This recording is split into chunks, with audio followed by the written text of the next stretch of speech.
Hey, I'm Summer. And I'm Mike. And we got married. With children. We're married 2 years now. Blended for 11. Like a margarita. Yeah, baby, like a margarita. And you're listening to the Everything Always podcast. Want to tell them why we do this? We do this because blending families isn't easy. There's step-parenting, co-parenting, his ex, Her ex. schedules, sibling rivalry, Money issues. custody issues. Dating and relationship issues. It's a whole lot of stuff. Blended with a whole lot of good stuff. And we're here to talk about all of it because we've done most of it. We might not be experts, but we've learned a lot. And we're still learning, and we want to share that with you. Thanks for joining. Now let's go. Well, hello there, Everything Always family. It is I, your host, Summer Mulder, and today I am doing a solo episode. No Michael with me today. I want to talk about something that is, I think, pretty important when it comes to blending families, and it's a topic that is inevitably going to come up. So I'm really specifically speaking to families that have children on both sides. And the whole issue here is feeling like somebody is infringing on your territory, or maybe feeling like an alien in this new home or your own home.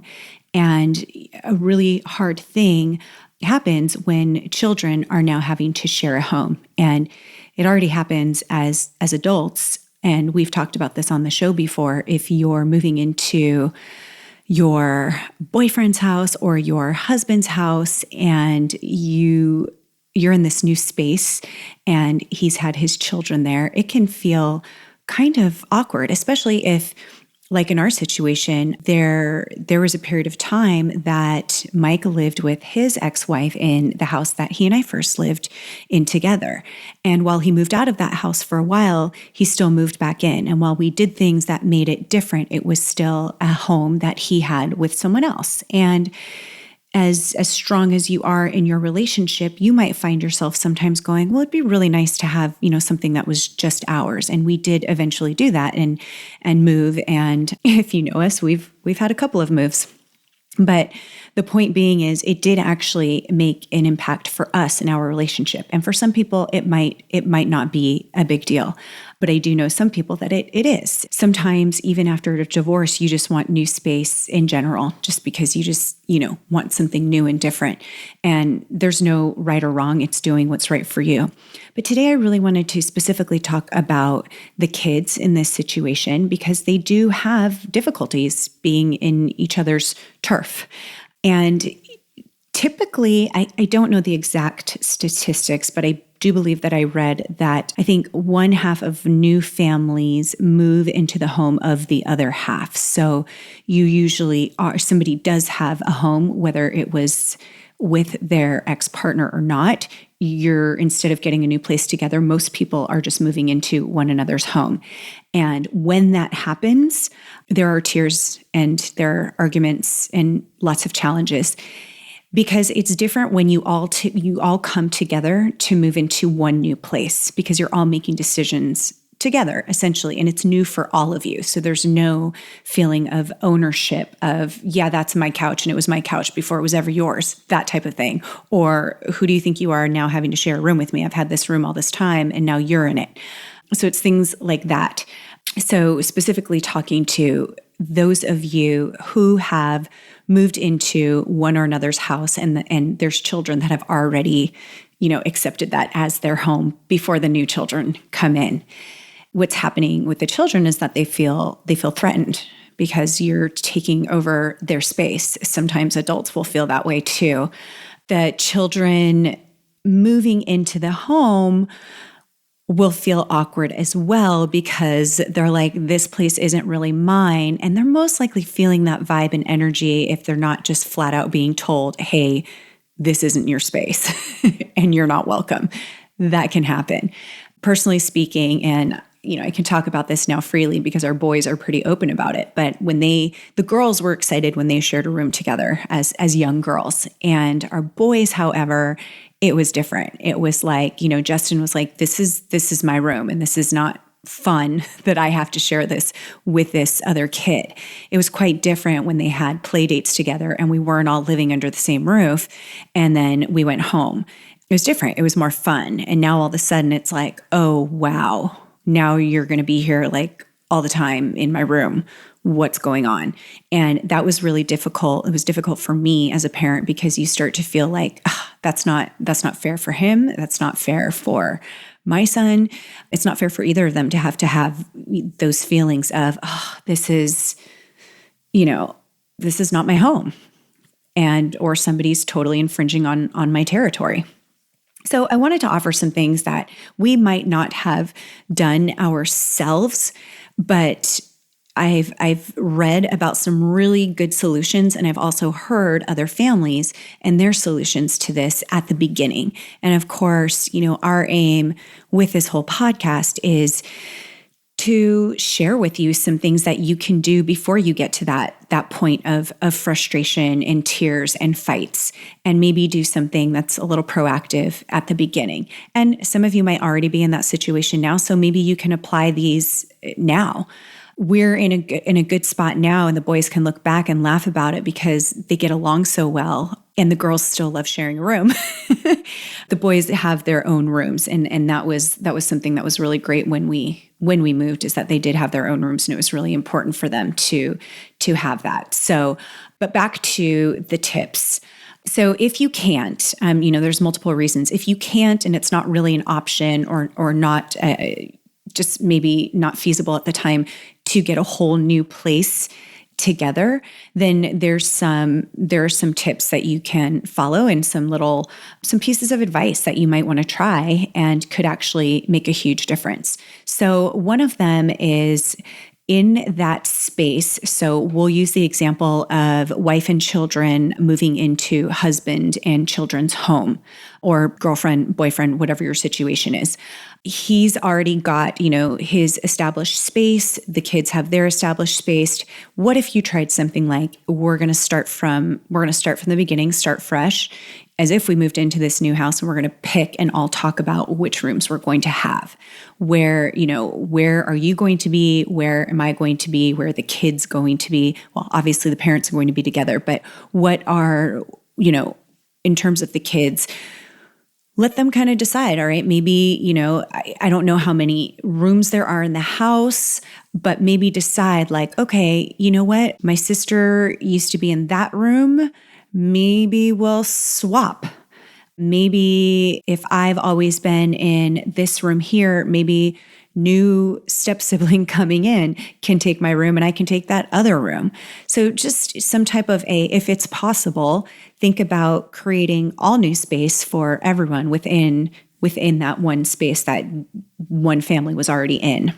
And, some suggestions that I have read are, if there are not enough bedrooms, ways that you can create that extra space. Is there space do you have a basement? Is there space there? Is there a room in a den area or a bigger living area that can be at least a private space for one of the kids? So definitely have to get creative depending on your circumstance, but keep in mind that the goal of this is really saying, hey, this is your space here, and somebody else is going to have to change and have some new space as well. This way you're kind of having this fresh new space that you get to take ownership of and feel comfortable in. If the kids have to share rooms because there aren't that many bedrooms, or it's just the way it's going to be, then let them really have a voice in how they're going to make that room. For our girls who are sharing a room and who have shared a room all of these years, it was really important to say, okay, what kind of bedding do you want? What kind of wall hangings do you want? Where do you want your bed? And it might not be the exact way that you would do it, but keep in mind that this is their space. And the more that they feel that they had a say in their space, the more comfortable and excited they're going to be. And ultimately, that's what we all want to feel. We want to feel excited and at home and in a place that we have made our own.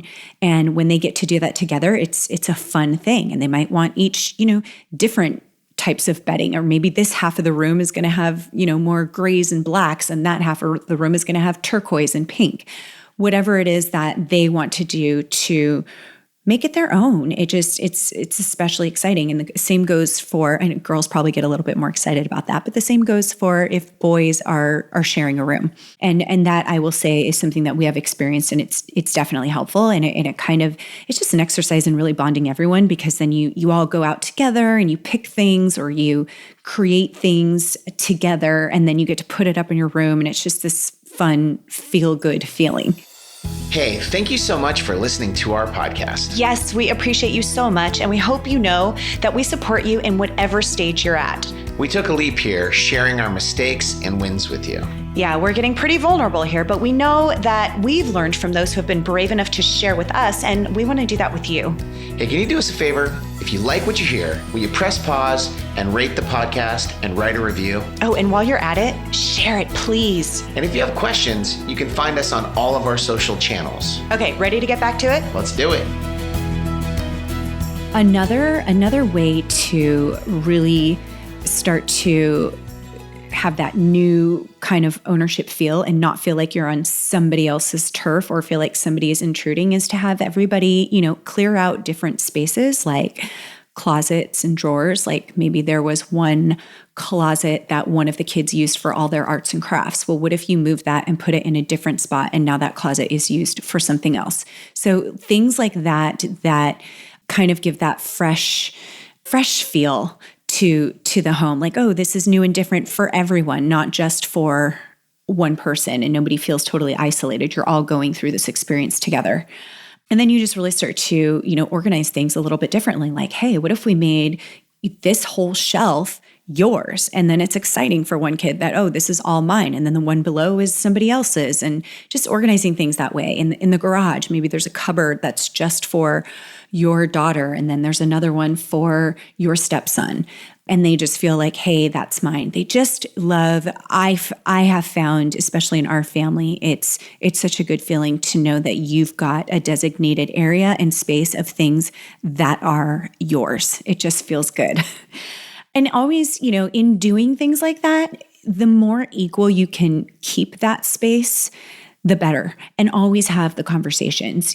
There was a very, very short period of time when our daughters were kind of like, well, why don't we get our own room? It was very short-lived. So I have to be 100% honest. We didn't deal with any kind of arguing or upset when the boys got their own room. And we did all talk about it together, and we felt that it was fair because that our oldest got his own room, which by default had our other son get his own room. So, and the girls were fine with it. I mean, there was a little bit of like, well, that's not fair. We want our own room too. But the fact is that they were together. They loved being together, and they loved creating their space together. So that did work out in our favor. And I do believe it was because they got to have their voice and make decisions of what was happening within their room. What color are the walls going to be? There's going to be things like if you have video games or TV watching time, you're going to have to start to share. I mean, our kids typically are not watching a lot of TV unless we're all watching a movie together. What they are doing is on their time that they do get to be on devices, they're watching something on their devices. That's how it is nowadays. But you might have, issues where somebody wants to play video games, use the main TV. And I think the best way to handle that is to have designated schedules when people can use those things and let them all, be in agreement with that and understand that we feel this is the best way to be fair on who uses what and when they use it. And if somebody agrees that you can use it on their time, then that's okay. But really just being respectful of those times and being, nice to each other. If you're not using something during that time, if there's like a home computer and somebody doesn't need it and you need extra time, just asking and showing respect to each other when you can use those things. But those things can be issues. I remember, not so much now, but when our kids were younger and the girls really wanted to watch a movie and they would start it and the boys would get upset. We don't want to watch that. We want to watch. And then there was all this fighting back and forth on what movie they were going to watch. And, we finally came to terms with, okay, we need to have designated time. And so there was that designated time. Okay, here's your time you guys can watch the movie you want to watch. And now you guys can watch the movie you want to watch. It's on your time. So those are some of the main things that will cause it just will cause those, feelings of insecurity, feelings of threat. That's the main feeling, is threat. You're on my turf, or the other child is feeling threatened, like I don't have this home feeling, and I feel like I can't be comfortable in my own home because somebody else doesn't like me being here. And these are just really helpful tips to get to that place. And I hope that this was really helpful. It's a short episode, but I know that it's a topic that arises when you are moving in together as a family. And, the most important thing is that you want everybody to feel at home and comfortable. You're building a family, you're growing together. And so the things, these things that you can eliminate, these feelings of challenge, struggle, threat, insecurities, if you can really look at those and do some things to really offset that and allow everybody in the family to feel like they do belong there and they are in control of their space and of their things. And you'll see that from those feelings, they are nicer to each other because there isn't that threat. They will share more, believe it or not. They really will. So whatever age your kids are, these are things to look at. I hope that was helpful for you. You can see a list of these items in our show notes. And thank you again so much for listening to the Everything Always podcast. Till next time. Thank you so much for listening to our podcast. Our goal is to bring you all kinds of value that will help you navigate these challenging waters of blending a family. Reach out to us if there's something specific you want to hear. And don't forget to like, rate, and subscribe to the podcast. And if you really like it, share with someone you love. Ooh, and be bold enough to share it with someone you don't.